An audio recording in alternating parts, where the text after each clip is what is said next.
So the fox said, just jump on my back. And the fox started going across the river, and the river got deeper, and the gingerbread man said, the fox says, well, get up on my shoulders, or get up on my head. And the gingerbread man would get up on the head, and the water got deeper, and pretty soon it got deeper and deeper, and the water was coming up. So the fox said to get on his nose, and he got on his nose, and he flipped his head, and that was the end of the gingerbread man. He ate that gingerbread man all up. Well, in the Russian tale, the bun, it's just kind of like the gingerbread man, except, I found out that in Russia, the fox is always female. And how did I know this? I'm going through this story and I'm reading this story. It doesn't say the bear is a male or a female. It doesn't say anything like that. And at the very end of the story, it says, the fox and she. And I said, she? Where did she come from? I didn't understand where the she come from. But in Russia, the fox is always a female.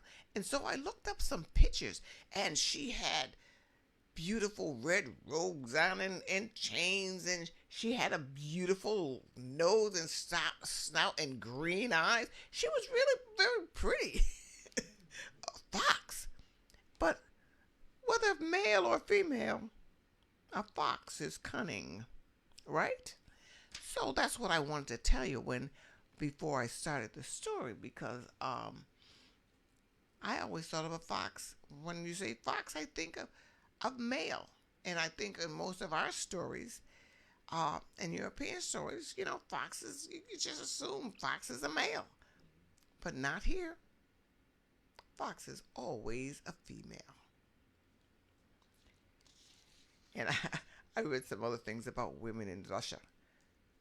Women are strong. So I said to myself, what do you mean? Women are strong like bull. Women are strong. They may be pretty and they may be nice, but they're strong. I like that, kind of. All right, let's get down to our story, the bun. Well, once there was an old man and his old wife. And the old man wanted a bun. So he said, old woman, make me a bun. She said, well, what shall I make it? We have no flour. He says, scrape the bottom of the cupboard and sweep the floor of the bin, and you will have enough flour to make me a bun. So the woman did.